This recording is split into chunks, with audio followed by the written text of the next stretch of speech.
வணக்கம் நண்பர்களே, இன்னைக்கு நம்ம பார்க்க போகிறது Sony A7S III ரிவ்யூ. வாங்க பார்ப்போம்.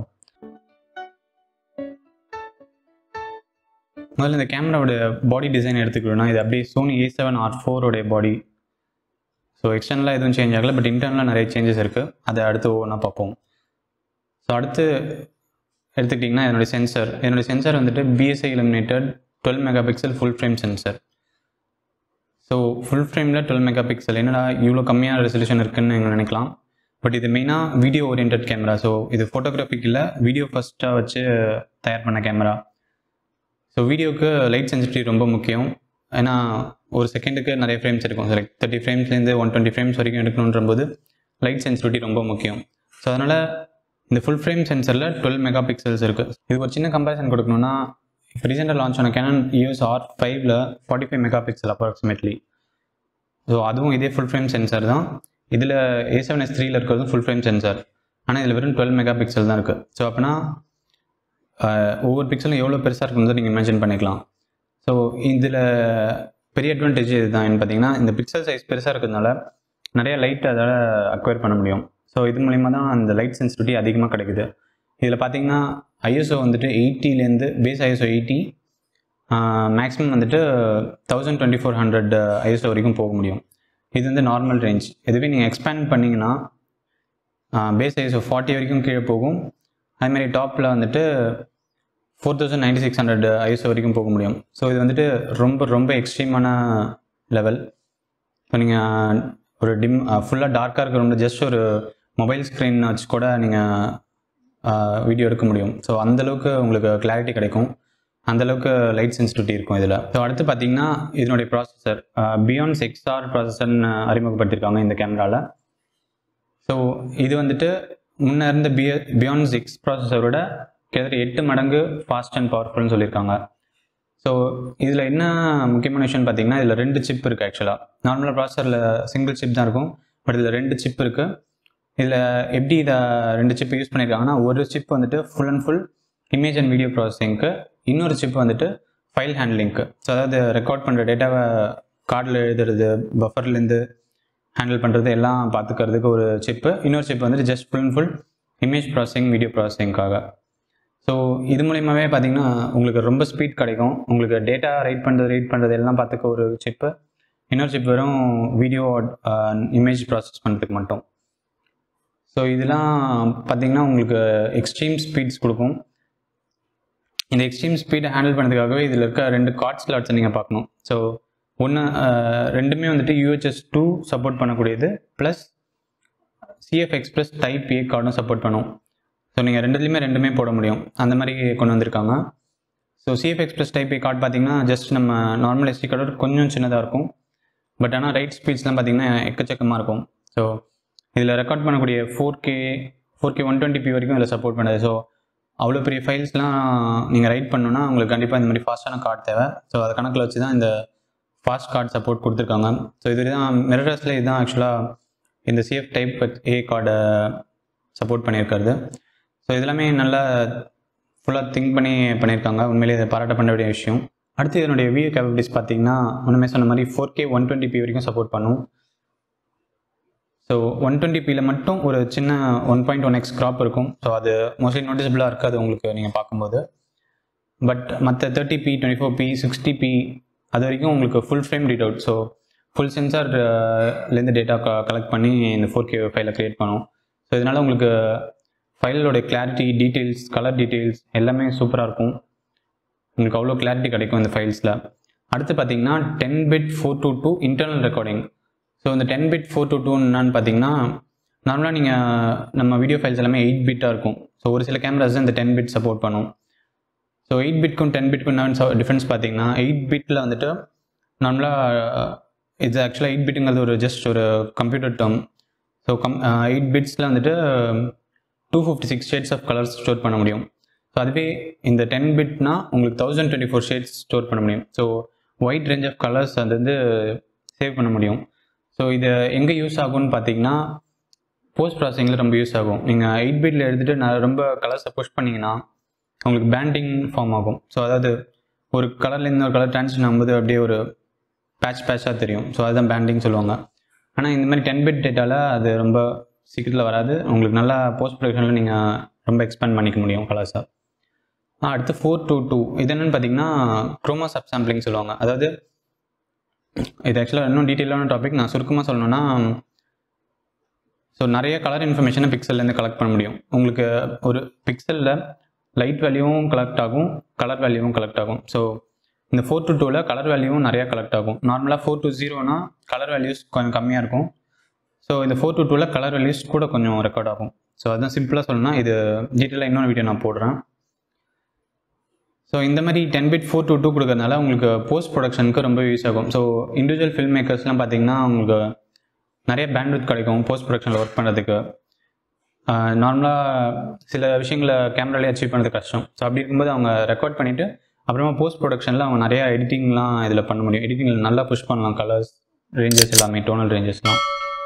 ஸோ அந்த மாதிரி ஃபில்ம் மேக்கிங்க்குன்னு இது ரொம்ப பர்ஃபெக்டான ஃபார்மேட் இது ஆக்சுவலாக. ஸோ அடுத்து இன்னொரு இது இருக்குது வீடியோலேயே, என்னென்னு பார்த்தீங்கன்னா 16 bit raw video output. So இது இன்டர்னலாக ரெக்கார்ட் பண்ணாது, பட் எக்ஸ்டர்னலாக இன்னொரு ரெக்கார்டரில் நீங்கள் ரெக்கார்ட் பண்ணலாம். ஸோ ஆப்வியஸாக 10 பிட் 422லேயே எவ்வளோ கிடைக்கும்போது இது 16 பிட் ரா வீடியோன்றபோது ஜஸ்ட் நம்ம ஜேபெக் வர்சஸ் ரா மாதிரி தான் இதுவும். உங்களுக்கு நார்மல் வீடியோவோட ரா வீடியோஸில் நிறைய இன்ஃபர்மேஷன் இருக்கும், நீங்கள் ரொம்பவே புஷ் பண்ணலாம். 10 பிட் 422ஓட 16 பிட் ரா வீடியோஸில் எக்கச்சக்கமாக நீங்கள் பண்ண முடியும் போஸ்ட் ப்ரொடக்ஷனில். ஸோ இதுக்கான ரெக்கார்டர் இது வரைக்கும் இல்லை, பட் அட்டோமோஸ் நிஞ்சாவில் கூடி சீக்கிரம் விட போகிறதா சொல்லியிருக்காங்க. ஸோ அது வந்ததுக்கப்புறம் தான் அதனுடைய கேப்பபிலிட்டிஸ்லாம் டெஸ்ட் பண்ணுவாங்க. ஸோ இப்போ சொன்ன மாதிரி எக்ஸ்டர்னல் ரெக்கார்டர் கனெக்ட் பண்ணணும் இந்த மாதிரி 16 பிட் ரா வீடியோ ரெக்கார்ட் பண்ணுறதுக்கு. ஸோ அதுக்காக அவங்க HDMI போர்ட் கொடுத்துருக்காங்க. நார்மலான மினி HDMI போர்ட் கிடையாது, full size normal HDMI type A port. So இது வந்து ஆக்சுவலாக நிறைய பேர் கேட்டுட்டு இருந்த ஒரு ஃபீச்சர் ஆக்சுவலாக. ஸோ வீடியோ ஃபில்ம் மேக்கர்ஸ்க்குலாம் இது ரொம்ப யூஸ் ஆகும். ஏன்னா அந்த மினி போர்ட் ஈஸியாக டேமேஜ் ஆகிறதுக்கு நிறைய சான்ஸ் இருந்துட்டு, பட் இந்த HDMI டைப் ஏ போர்ட் வந்துட்டு ரொம்ப ரிஜிடான இருக்கும். ஸோ பெரிய போர்ட்னால உங்களுக்கு ஹேண்டில் பண்ணுறதுக்கு ஈஸியாக இருக்கும். அதே மாதிரி இதனுடைய போர்ட் ஓப்பனிங்ஸ்லாம் கொஞ்சம் டிஃப்ரெண்ட்டாக பண்ணியிருக்காங்க. ஸோ உங்களுக்கு ஒயர் பெண்டாக்குள்ளலாம் அந்த போர்ட்டோடைய டோர் உங்களுக்கு குறுக்க வராது. ஸோ அந்த மாதிரி டிஃப்ரெண்ட்டாக பண்ணியிருக்காங்க. இதுவும் ஒரு ஆக்சுவலாக நம்ம ப்ராக்டிக்கலாக யூசேஜ் விஷயத்துலன்னு பார்க்கும்போது இது ரொம்ப நல்ல ஃபீச்சர் ஆக்சுவலாக. அடுத்து இன்டர்னல் ரெக்கார்டிங் பொறுத்த வரைக்கும் பார்த்தீங்கன்னா H.265 சப்போர்ட்டும் ஆட் பண்ணியிருக்காங்க. அதே மாதிரி ஆல் இன்டர் ரெக்கார்டிங்கும் அலோவ் பண்ணியிருக்காங்க. ஸோ நார்மலாக பார்த்தீங்கன்னா H.264 ரெக்கார்டிங் தான் நிறையா கேமரா சப்போர்ட் பண்ணும். ஸோ H.265 சப்போர்ட்ன்றது பார்த்தீங்கன்னா H.264ஓட இது அட்வான்ஸ்ட் கோடெக். ஸோ இது இன்னொரு பேர் வந்து HEVCன்னு சொல்லுவாங்க, ஹை எஃபிஷியன்சி வீடியோ கோடெக் அப்படின்னு. ஸோ இதில் என்னென்னு பார்த்தீங்கன்னா H.264 ஃபைல் சைஸோட ஹாஃப் த ஃபைல் சைஸில் அதே அளவுக்கு இன்ஃபர்மேஷன் இதால் ஸ்டோர் பண்ண முடியும். ஸோ நீங்கள் ஒரு வீடியோ எடுக்கிறீங்க, ஒரு 1 GB ஃபைல் வருதுன்னா இது அதே வீடியோவை 500 MB ஸ்டோர் பண்ணும், அதே அளவு டீட்டெயிலோட. ஸோ டீட்டெயிலில் எந்த லாஸும் இருக்காது, பட் ஃபைல் கம்ப்ரெஷன் நல்லாயிருக்கும். ஸோ அதுதான் இந்த கோடெக்கு. இது சப்போர்ட் இதில் ஆட் பண்ணியிருக்காங்க. இது ரொம்பவே நல்ல விஷயம்னா, நிறையா இப்போ ஃபில்ம் மேக்கர்ஸ்ன்னு பார்த்தீங்கன்னா நிறையா ஷூட் பண்ணிட்டு இருப்பாங்க, ஒரு டே ஃபுல்லாக நிறைய ஷூட் பண்ணுவாங்க. ஸோ அப்போது நிறைய கார்டு மாற்ற வேண்டியிருக்கும். ஸோ அப்படின்னும்போது இந்த ஃபைல் சைஸ் உங்களுக்கு ஹாஃபாக குறையும் போது உங்களுக்கு கார்டு யூசேஜும் உங்களுக்கு ஹாஃபாக குறையும் ஆப்வியஸாக. ஸோ இது ரொம்ப நல்ல ஃபீச்சர் ஆக்சுவலாக. அதே மாதிரி ஆல் இன்டர் ரெக்கார்டிங் கொடுத்துருக்காங்க. ஸோ இது என்னென்னா, இப்போ H.264 H.265 எல்லாமே பார்த்தீங்கன்னா கம்ப்ரஸ்ட் ஃபார்மேட்ஸ். ஸோ இது நீங்கள் போஸ்ட் ப்ரொடக்ஷனுக்கு எடுத்துகிட்டு போகும்போது ஃபஸ்ட்டு உங்கள் வீடியோ எடிட்டர் வந்து அதை டீகம்ப்ரஸ் பண்ணி எவ்ரி ஃப்ரேமுக்கான இன்ஃபர்மேஷன் கொண்டு வரணும். ஸோ நீங்கள் வீடியோ ஸ்க்ரப் பண்ணி பார்க்குறீங்கன்னா உங்களுக்கு ஒவ்வொரு ஃப்ரேமுடைய இன்ஃபர்மேஷன் அதை காமிக்க அது நிறையா ப்ராசஸ் பண்ணி அதை டீகோட் பண்ணி தான் காமிக்கும். ஸோ அதுவே நீங்கள் ஆல் இன்டர்னல் ரெக்கார்ட் பண்ணிங்கன்னா உங்களுக்கு ஒவ்வொரு ஃப்ரேமோட இன்ஃபர்மேஷனும் தனியாக ஸ்டோர் ஆகும். ஸோ ஆல்மோஸ்ட் எப்படின்னா ஒவ்வொரு ஃப்ரேமும் ஒரு ஃபோட்டோ ஃபைல் மாதிரி ஸ்டோர் ஆகும். ஸோ அப்படின்னும்போது உங்களுக்கு போஸ்ட் ப்ரொடக்ஷனில் உங்கள் கம்ப்யூட்டருக்கு ரொம்ப இப்போ ஒர்க் குறைஞ்சிடும். ஸோ ஜஸ்ட் இருக்கிற ஸ்டைலில் அப்படியே டிஸ்பிளே பண்ண வேண்டியதான், எந்த ப்ராசஸிங்கும் அது பண்ணி டீகோட் பண்ண தேவை கிடையாது. So post production point of வியூவில் பார்த்தீங்கன்னா இது ரொம்ப யூஸ்ஃபுல்லான ஃபீச்சர். அடுத்ததாக வீடியோ எடுக்கிறதுக்கு பார்த்தீங்கன்னா இதில் இன்பாடி இமேஜ் ஸ்டெபிலைசேஷன் இருக்குது 5 ஆக்சிஸில். ஸோ கிட்டத்தட்ட ஒரு 5 ஸ்டாப்லேருந்து மேற்கொண்டு லென்ஸ் தகுந்த மாதிரி மாறும். ஸோ நீங்கள் வீடியோ நிறைய ஷூட் பண்ணும்போது நிறைய மூவ்மெண்ட் வீடியோஸ்லாம் ஷூட் பண்ணுறீங்கன்னா உங்களுக்கு கிம்பால் இல்லை ஸ்டெடிகேம் எதுவும் இல்லாமல் நீங்கள் ஜஸ்ட் ஹேண்ட் ஹோல்ட் பண்ணி ஒரு ஸ்மூத்தான ஃபுட்டேஜ் கொண்டு வர முடியும். அது இல்லாமல் இதில் இன்னொரு மோடு இருக்குது, ஸ்டெடி ஷாட் ஆக்டிவ் மோட் அப்படின்ட்டு. ஸோ இது எப்படின்னா இது டிஜிட்டல் ஸ்டெபிலைசேஷன் ஆக்சுவலாக. ஸோ ஜஸ்ட் ஒரு ஃபுல் சென்சர் ரீட் அவுட் இல்லாமல் கொஞ்சம் க்ராப் பண்ணிக்கும். ஸோ உங்களுக்கு இன்னும் ஸ்டெபிலைசேஷன் நல்லாயிருக்கும். ஸோ உங்களுக்கு நீங்கள் பேனிங் இல்லை நிறையா ஹேண்ட் ஹோல்ட் மூவ்மெண்ட் ஷாட்ஸ் பண்ணுறீங்கன்னா உங்களுக்கு ஃப்ரேம் ரொம்ப அப்படியே ஸ்மூத்தாக இருக்கும், ரொம்ப எந்த ஜிட்டர் ஷேக் எதுவுமே இல்லாமல் உங்களுக்கு க்ளீனாக இருக்கும். ஸோ இந்த மாதிரி ஃபில்ம் மேக்கிங்க்கு இது ரொம்பவே யூஸ்ஃபுல்லாக இருக்கும். அடுத்து இருக்க ஃபீச்சர் பார்த்திங்கன்னா இது கிட்டத்தட்ட யாருமே எதிர்பார்க்காத ஃபீச்சர்னு சொல்லலாம். ஸோ இதில் வந்துட்டு எக்ஸ்டர்னல் ஒயிட் பேலன்ஸ் சென்சார் கொடுத்துருக்கு. ஸோ வீடியோவுக்கு முக்கியமாக கலர்ஸ் கரெக்டாக வரணும்னா ஒயிட் பேலன்ஸ் ரொம்ப முக்கியம். ஸோ நீங்கள் ஒரு ஷேட்லேருந்து டேரக்ட் சன்க்கோ இல்லை சன்லேருந்து டேரக்ட் ஷேட் இல்லை இன்டீரியர்ஸ் அந்த மாதிரி ஷூட் மாறி ஒரே வீடியோ மூமெண்ட்டில் பண்ணும்போது உங்களுக்கு ஒயிட் பேலன்ஸ் ஆப்வியஸாக மாற தான் செய்யும். ஸோ அந்த மாதிரி இதில் வந்துட்டு ஒரு அக்யூரேட்டான white balance, true white balance கொடுக்குறதுக்கு இந்த மாதிரி எக்ஸ்டர்னலாக ஒரு சென்சார் கொடுத்துருக்காங்க. ஸோ இது ரொம்பவே பாராட்டப்பட வேண்டிய விஷயம். ஆக்சுவலாக வீடியோ குவாலிட்டிஸை இது ரொம்பவே இம்ப்ரூவ் பண்ணிடும். அடுத்து வீடியோஸை பொறுத்த வரைக்கும் முக்கியமான விஷயம் வந்துட்டு ஆடியோ. ஸோ இதை ரொம்பவே எல்லோரும் மிஸ் பண்ண வாய்ப்பு உண்டு. ஸோ நல்ல வீடியோ இருக்கணும்னா அதனுடைய ஆடியோ குவாலிட்டி நல்லா இருக்கணும். அப்போ தான் அந்த வீடியோ பார்க்கவே பிடிக்கும். இல்லை வீடியோ நல்லா இருந்து ஆடியோ நல்லா இல்லைன்னா கண்டிப்பாக அதை பார்க்க முடியாது. ஸோ அப்படி இருக்கும்போது அதனுடைய ஆடியோட இம்பார்ட்டன்ஸ்க்காக இதில் 4 சேனல் ஆடியோ சப்போர்ட் கொடுத்துருக்காங்க. அது மட்டும் இல்லாமல் இதில் உங்கள் ஃப்ளாஷ் ஹாட் மவுண்ட் வழியாகவும் ஒரு மல்டி இன்டர்ஃபேஸ் போட்டிருக்கு. ஸோ அது மூலியமாகவும் நீங்கள் உங்கள் ஆடியோ டிவைஸை கனெக்ட் பண்ண முடியும். ஸோ அடுத்து இதனுடைய போர்ட்ஸில் இன்னொரு போர்ட் என்னென்னு பார்த்தீங்கன்னா USB-C போர்ட். ஸோ இதில் வந்துட்டு நீங்கள் உங்கள் கேமரா சார்ஜ் பண்ணதுக்கு யூஸ் பண்ணிக்கலாம், உங்கள் கேமரா பவர் பண்ணதுக்கு யூஸ் பண்ணிக்கலாம்.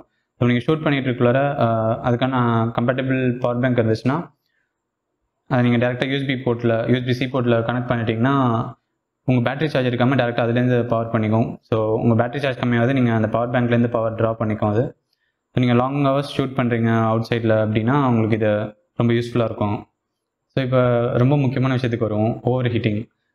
ஸோ நம்மளா மிரர்லெஸ் 4K ரெக்கார்டிங் எல்லாத்துலேயுமே பார்த்தீங்கன்னா ஓவர் ஹீட்டிங் இருக்கும், இல்லை ஒரு ரெக்கார்டிங் லிமிட் இருக்கும் 20 மினிட்ஸ் அந்த மாதிரி. பட் ஆனால் இந்த கேமராவில் எந்த ரெக்கார்டிங் லிமிட்டும் கிடையாது, ஓவர் ஹீட்டிங் ப்ராப்ளமும் கிடையாது. ஸோ நிறைய பேர் டெஸ்ட் பண்ணியிருக்காங்க, இது வரைக்கும் மோர் தென் 2 ஹவர்ஸ்லாம் போயிருக்கு 4K 60pயில் அதுவும். ஸோ இது உண்மையிலேயே ரொம்ப ஒரு நல்ல விஷயம் வீடியோ ஃபில்ம் மேக்கர்ஸ்க்குலாம். ஸோ இது எதனால் முடிஞ்சிருக்குன்னு பார்த்தீங்கன்னா இதில் ஆக்டிவ் கூலிங் சிஸ்டம் எதுவும் கிடையாது, ஃபேன் மாதிரி எதுவும் கிடையாது. பட் ஆனால் ஜஸ்ட் ஒரு பேசிவ் கூலிங் சிஸ்டம் தான். ஸோ இந்த சிஸ்டம் ரொம்ப நல்லா இம்ப்ளிமெண்ட் பண்ணியிருக்காங்க, சிக்மான்னு சொல்லி சோனியில் இது சொல்கிறாங்க. ஸோ இந்த சிஸ்டம் மூலிமா ஒரு நல்ல கூலிங் கிடைக்குது. ஸோ லாங் ரெக்கார்டிங் பண்ண முடியுது. நீங்கள் பேட்டரி ஃபுல் சார்ஜ்லேருந்து பேட்டரி சுத்தமாக காலியாக வரைக்கும் நீங்கள் ரெக்கார்ட் பண்ணால் கூட ஓவர் ஹீட் ஆகுறது இல்லை. ஸோ US R5ல 8Kலாம் விட்டாங்க, பட் அதில் ஓவர் ஹீட்டிங் இருக்கும்னு நிறைய பேர் முன்னாடியே சொன்னாங்க. அதே மாதிரி இருக்குது நிறைய ப்ராப்ளம்ஸ். ஆனால் இதில் ஓவர் ஹீட்டிங் இல்லைன்றது தான் ரொம்ப ரொம்ப முக்கியமான விஷயமே. இது கண்டிப்பாக ஒரு வரவேற்க வேண்டிய விஷயம். நிறைய கேமராஸில் இந்த மாதிரி கிடையாது. இதை வந்து பெனசானிக்கில் வந்துட்டு லூமிக்ஸ் S1H ஒரு கேமரா இருக்குது. அதில் ஆக்டிவ் கூலிங் சிஸ்டம் உண்டு, அதில் ஒரு ஃபேன் உண்டு இன்பில்ட்டாக. ஸோ அது கூலிங்க்கு எயிட் பண்ணும். பட் இதில் அந்த மாதிரி எதுவுமே இல்லாமல் கூலிங் சிஸ்டம் பண்ணியிருக்கிறது ரொம்பவே சூப்பரான விஷயம் ஆக்சுவலாக. ஸோ இது முதல்லேருந்து சொன்ன மாதிரி ஃபுல் ஒரு வீடியோ மேக்கிங்காக பண்ண கேமரா. ஆனால் இதில் ஸ்டில்ஸும் சூப்பராக வரும். ஸோ ஸ்டில்ஸ்லாம் நீங்கள் எடுக்கணும்னா HEIF ஃபார்மேட்டில் இருக்குது. அந்த ஃபார்மேட்லேயும் நீங்கள் வேணும்னா எடுக்கலாம், இல்லை நார்மல் JPEGலையும் எடுக்கலாம். ஸோ HEIFன்றது ஒரு ஹை எஃபிஷியன்சி இமேஜ் ஃபார்மேட்னு சொல்லுவாங்க நினைக்கிறேன்.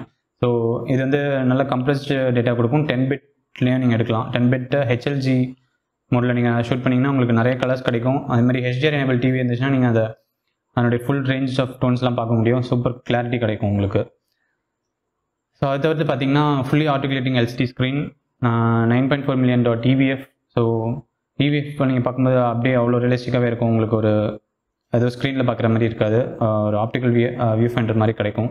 இந்த BC சென்சரில் இருக்க முக்கியமான அட்வான்டேஜ் என்னென்னு பார்த்தீங்கன்னா உங்களுக்கு ஃபாஸ்ட் ரீட் அவுட் இருக்கும். ஸோ சென்சர்லேருந்து டேட்டா ஃபாஸ்ட்டாக ரீட் பண்ணும். ப்ளஸ் இந்த ப்ராசஸரும் இதில் ஃபாஸ்ட்டாக இருக்கிறதுனால இந்த பியாண்ட் XR ப்ராசஸரும் இந்த BSC சென்சரும் சேர்ந்து உங்களுக்கு ரோலிங் ஷட்டர் ரொம்ப கம்மியாக்கிடும். ஸோ ரோலிங் ஷட்டர் என்னன்னு கேட்டிங்கன்னா நீங்கள் ஃபாஸ்ட்டாக ஒரு பேன் பண்ணிங்கன்னா உங்களுக்கு ஒரு ஸ்ட்ரெயிட் லைன்ஸ்லாம் உங்களுக்கு ஸ்லாண்டடாக தெரியும். அது ஏன்னு பார்த்தீங்கன்னா நீங்கள் பேன் ஸ்டார்ட் பண்ணும்போது அந்த லைன் ஒரு பொசிஷனில் இருக்கும். ஸோ அது சென்சர் பாட்டமில் ரீட் ஆகும்போது அது கொஞ்சம் தள்ளி வந்துடும். ஸோ அதனால தான் இந்த ஸ்லாண்டிங் லைன்ஸ் ஃபார்ம் ஆகுது. ஸோ இந்த இதில் சென்சரோட read out plus process speed அதிகமாக இருக்கிறதுனால உங்களுக்கு இன்ஸ்டன்டேனியஸாக எல்லாம் கிடைக்கிறதுனால உங்களுக்கு இந்த ரோலிங் ஷட்டர் ப்ராப்ளமே ஆல்மோஸ்ட் 0ன்னு சொல்லலாம். ஸோ உங்களுக்கு ரொம்ப நோட்டீஸ் பண்ணிங்கன்னா தான் தெரியும் அந்தளவுக்கு கம்மியாக இருக்குது. அடுத்தது நம்ம பார்க்க போகிறது இந்த கேமராவுடைய ஆட்டோ ஃபோக்கஸ் சிஸ்டம். ஸோ இந்த கேமராவில் on sensor phase detect auto focus இருக்குது. இது மூலமாக உங்களுக்கு வீடியோ எடுக்கும்போது ஒரு கண்டினியூஸான ஆட்டோ ஃபோக்கஸ் இருந்துகிட்டே இருக்கும். உங்களுக்கு நிறைய கேமராஸில் பார்த்தீங்கன்னா இந்த சிஸ்டம் இருக்காது. ஸோ இது ஒரு அட்வான்ஸ் டெக்னாலஜி தான் சொல்லப்போனால். அது மட்டும் இல்லாமல் இப்போ நீங்கள் ரேக் ஃபோக்கஸ்லாம் பண்ணுறீங்கன்னா, அதாவது ஃபோர்க்ரவுண்டில் ஒரு சப்ஜெக்ட்லேருந்து பேக்ரவுண்டுக்கு ஃபோக்கஸ் ஷிஃப்ட் பண்ணுறீங்கன்னா, ஸோ அது ஃபாஸ்ட்டாக ஷிஃப்ட் ஆகணுமா, இல்லை கிராஜுவலாக ஷிஃப்ட் ஆகணுமா, இல்லை ஷிஃப்ட் ஆகாமலே இருக்கணுமா, ஸோ அந்த மாதிரி செட்டிங்ஸ்லாம் நீங்கள் கஸ்டமைஸ் பண்ணிக்க முடியும். ஸோ கிட்டத்தட்ட ஒரு 7 லெவல்ஸ் ஆஃப் சென்சிட்டிவிட்டி கொடுத்துருக்காங்க, ஃபாஸ்ட்லேருந்து ஸ்லோ வரைக்கும். ஸோ உங்களுடைய சுச்சுவேஷனுக்கு தகுந்த மாதிரி நீங்கள் ஃபோக்கஸ் ஷிஃப்டிங்கை செட் பண்ணிக்கலாம், அதனுடைய ஸ்பீடை. இந்த ஃபோக்கஸ் சிஸ்டமில் இன்னொரு முக்கியமான விஷயம் பார்த்தீங்கன்னா, நீங்கள் ஆட்டோ ஃபோக்கஸ் ஆஃப் பண்ணிவிட்டு, அதாவது மேனுவல் ஃபோக்கஸில் இருக்கீங்கனாலும் உங்கள் எல்சிடி ஸ்க்ரீன் நீங்கள் டச் பண்ணி ஒரு சப்ஜெக்டை ஃபோக்கஸ் பண்ணிக்கலாம். ஸோ மேனுவல் ஃபோக்கஸ்லேயே தான் இருக்கும், நீங்கள் டச் பண்ணுறது மட்டும் ஃபோக்கஸ் ஆகிடும். ஸோ அதுக்கப்புறம் ஃபோக்கஸ் மாறாது. ஸோ இது வந்துட்டு ஆக்சுவலாக ஃபில்ம் மேக்கிங்க்கு ரொம்ப யூஸ் ஆகும். ஸோ நீங்கள் அந்த டைமில் உட்காந்து ஃபோக்கஸ் பொறுமையாக ஷிஃப்ட் பண்ணிவிட்டு இல்லை சேஞ்ச் பண்ணிட்டு இருக்கிறத விட நீங்கள் ஜஸ்ட் டேப் பண்ணி அது ஃபோக்கஸ் வந்துடும். ஸோ அதுக்கப்புறம் நீங்கள் ஃபில்மிங் ஸ்டார்ட் பண்ணிக்கலாம். அடுத்து பார்த்தீங்கன்னா இதனுடைய மெனு சிஸ்டம். ஸோ இந்த மெனு சிஸ்டம் டோட்டலாக மாற்றிருக்காங்க. ஸோ வீடியோக்கும் தனி மெனு, ஸ்டில்ஸ்க்கு தனி மெனு. ஸோ நீங்கள் எந்த மோடில் இருக்கீங்களோ அந்த மெனு ஐட்டம்ஸ் மட்டும்தான் இருக்கும். நீங்கள் நிறைய மெனுஸ்குள்ளே ஸ்க்ரோல் பண்ணி செட்டிங்ஸ்லாம் மாற்றணுன்ற அவசியம் கிடையாது. இப்போ எந்த மோடில் இருக்கீங்களோ அதுக்கு ஏற்ற செட்டிங்ஸ்லாம் மட்டும் உங்களுக்கு காமிக்கும் மெனுவில். அதுவும் இல்லாமல் இதோட டச் ஸ்க்ரீன் உண்டு இந்த இதில். ஸோ டச் ரொம்ப ரெஸ்பான்சிவாக இருக்குது. அதுமாதிரி நீங்கள் ஈஸியாக ஸ்க்ரோல் பண்ண முடியுது. உங்களோட எந்தெந்த மெனுக்கு பக்கத்துலேயே ஒரு சின்ன டிஸ்கிரிப்ஷன் கொடுத்துருக்கு என்னென்ன பண்ணும் அப்படின்றது. ஸோ அதேமாதிரி டேப்ட் இன்டர்ஃபேஸாக கொடுத்துருக்காங்க. ஸோ எந்தெந்த இது ஆட்டோ ஃபோக்கஸ் தனி டேப், வீடியோ தனி டேப், ஸோ அந்த மாதிரி நிறையா இதுக்கு தனியாக கொடுத்துருக்காங்க. ஸோ உங்களுக்கு யூஸ்வலாக ஒரு கேமரா எடுத்தோன்னா அது மெனுவுக்கு நமக்கு ப்ராக்டிஸ் ஆகிறதுக்கு ரொம்ப நாள் ஆகும். பட் இந்த கேமரா பொறுத்த வரைக்கும் உங்களுக்கு ஈஸியாக மெமரைஸ் பண்ணிக்க முடியும். எது எங்கே இருக்குன்னு டக்குன்னு உங்களுக்கு ஞாபகம் இருக்கும். அந்த மாதிரி இன்ட்யூட்டிவாக கொடுத்துருக்காங்க இது மெனு சிஸ்டம். ஸோ இது எல்லாத்தையும் பார்க்கும்போது இது ஒரு பெஸ்ட் வீடியோ கேமரா. இது ஒரு ஸ்டில் கேமரா கணக்கிலே வராது ஆக்சுவலாக. இது ஃபுல் அண்ட் ஃபுல் ஃபில்ம் மேக்கர்ஸ்க்குனே கொடுத்துருக்க கேமரா இது.